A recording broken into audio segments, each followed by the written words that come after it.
if your button is getting hot, I think I have a jacked up tube. All right, so if your button's getting hot, I've seen a couple of people post about hot buttons and this, that, or the other.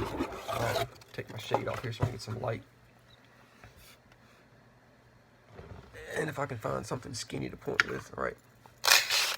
The contact points for the button. For those of you guys that are just getting them and aren't familiar, the contact points of the switch is this inside wall right here.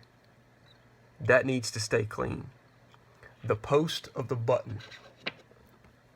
So along with that inside wall, this area right here, and where it contacts your battery, this area right here. 1, 2, 3 inside the tube make up for the contact surfaces of your switch. If you keep those places clean and dry, that's a big key. Put my little shade back up here so I can get rid of this glare. If you keep those places clean, you won't get a hot button.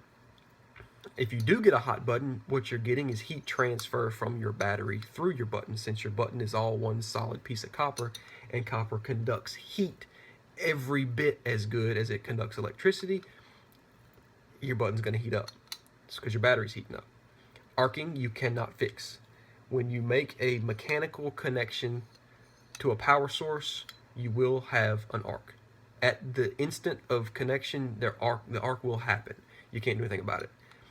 Where most devices fall down is in the micro arcing once the switch has made contact with the battery, and you have these tiny little arcs happening so fast you can barely see them, or see them at all, constantly while you're in contact with the battery. That's where hot buttons come from. There's not much you can do about that except make sure that you've got a solid path for the current to travel through. So you're going to get the arcing at the connection points or the breaks along the current flow path.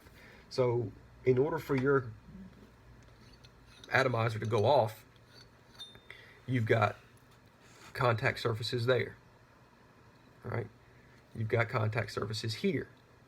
So if all of that's clean and your build is on point, means all your connections are tight in your atomizer, you don't have any loose positives, loose positive connections, no loose ground connections or negative connections in your Addy. All that's solid and tight, you shouldn't get a hot button. If you do, check for cleanliness. 9 out of 10 times hot buttons are bad batteries, or not bad batteries, the dirty contact surfaces. So if you've got dirty threads up here, clean buttons, switches, and contacts and everything down here, and you're still getting a hot button, try cleaning these threads. You're going to get the micro arcing at the weakest point in the chain. So the weakest point is going to be any contact surface. Threads not so much, because those are tight and in constant contact, and there's a lot of surface area there, which leaves your button. All your contact surfaces are clean down here. You're in good contact, but you're not making a solid contact. You might need to push your button just a little bit harder, and I tend to push mine to the side. When I push my button in, and I do it naturally, I don't even think about it, I kind of roll in on it, and that kinks the button in the hole.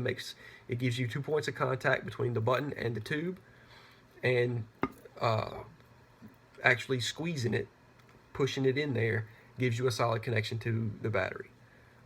You're gonna get arc marks on your battery. There's not a damn thing you can do about it. It's just the nature of the beast. Look at any high amperage disconnect or circuit break somewhere. At the instant of contact, you're going to see that arc. Basically, with enough current draw, once the contact surfaces get close enough, the electricity can bridge that gap. It's just electricity. That's just how it works. So that little bridging of the gap, the instant before you make solid contact, is your arc, and that's what gives you that little pit in your battery, and that's what gives you the little pit on your button.